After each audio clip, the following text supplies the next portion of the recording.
And if Mr. Peter Obi becomes president of Nigeria, you think Igbos will agree with him to say, oh, I want to do only one term, when the last time they held the #1 position was since the time of Aguiyi Ironsi?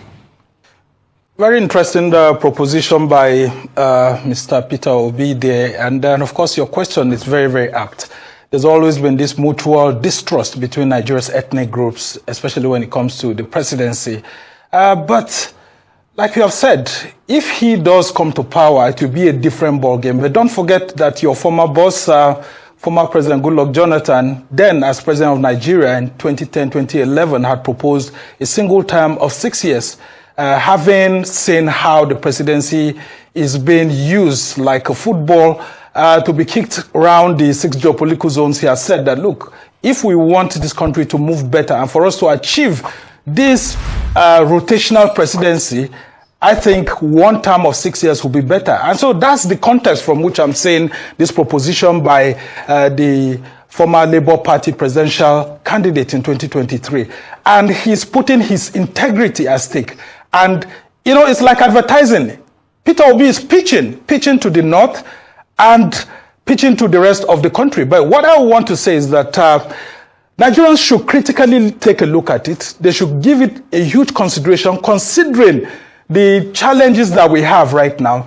The Southwest itself, from which President Tinubu comes from, has enjoyed this Fourth Republic more than other component parts of the country. And I think Peter Obi was trying to direct that to other parts of Nigeria to take a critical look at it, because Obasanjo did 8 years. We've had Tinubu now completing one term, which will now make it 12 years by 2027. So if Peter Obi is able to, you know, put his integrity more at stake and reach out to the right stakeholders, he could actually pitch this in a better position that will make it look like the Southeast can conclude that 4 years that's left for Southern Nigeria and that he stands a chance. People should hold him by his integrity. Yes, of course, he actually did well in the last presidential election and his integrity is at stake. But the major problem that I have with him is not this pitching that he has brought in place. It's for the fact that he's confusing his followers, his supporters at the moment, because they don't know whether he's in ADC or he's still in Labour Party. Nobody sells ice cream in politics. Bola Tinubu is not going to give ice cream to another person because he wants to be seen as nice. That's not the arena for politics. There's nowhere that is stated that you need 8 years. I mean, the people who framed the Constitution knew that there was going to be a time where presidents could only spend one term.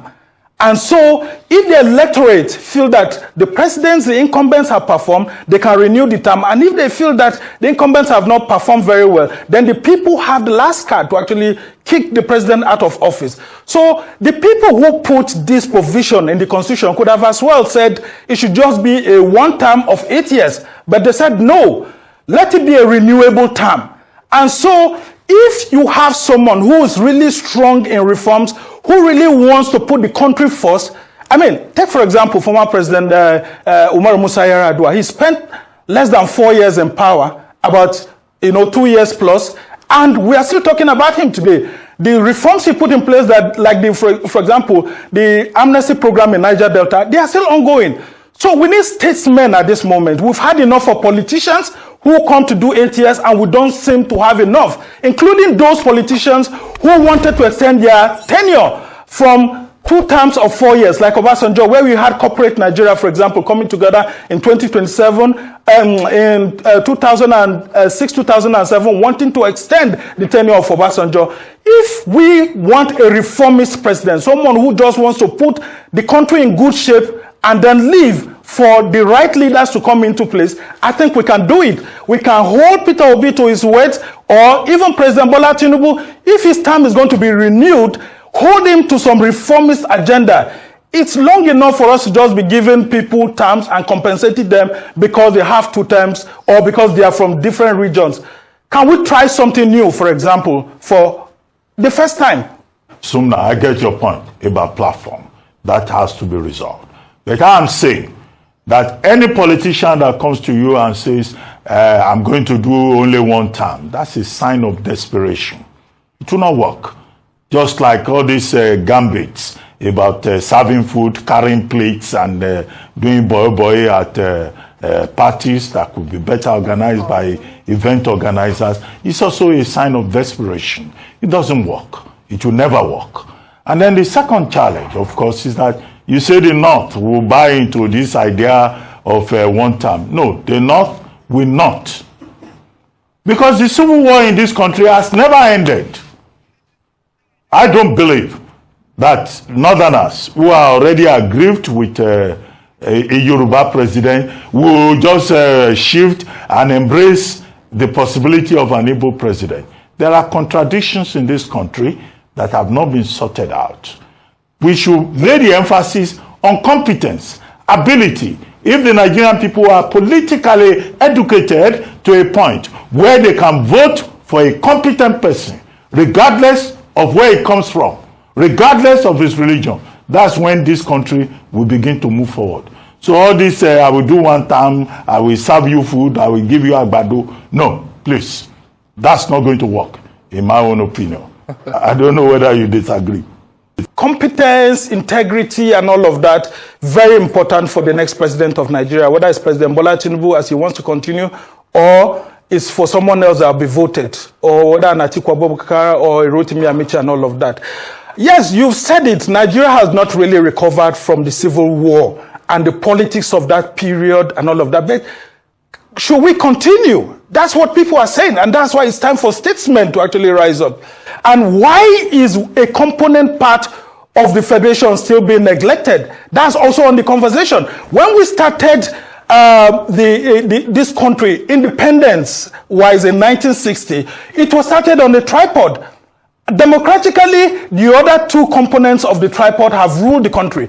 So the debate will continue. Why is the third leg of the tripod being left behind? Eventually, we had a fourth tripod, which was the region that was carved out, the Midwest region that was carved out from the then old Eastern region.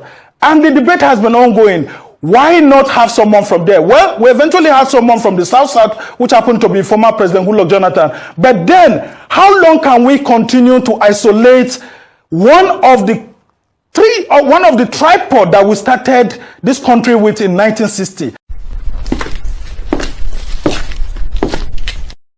For over a decade, this has been the birthplace of innovation.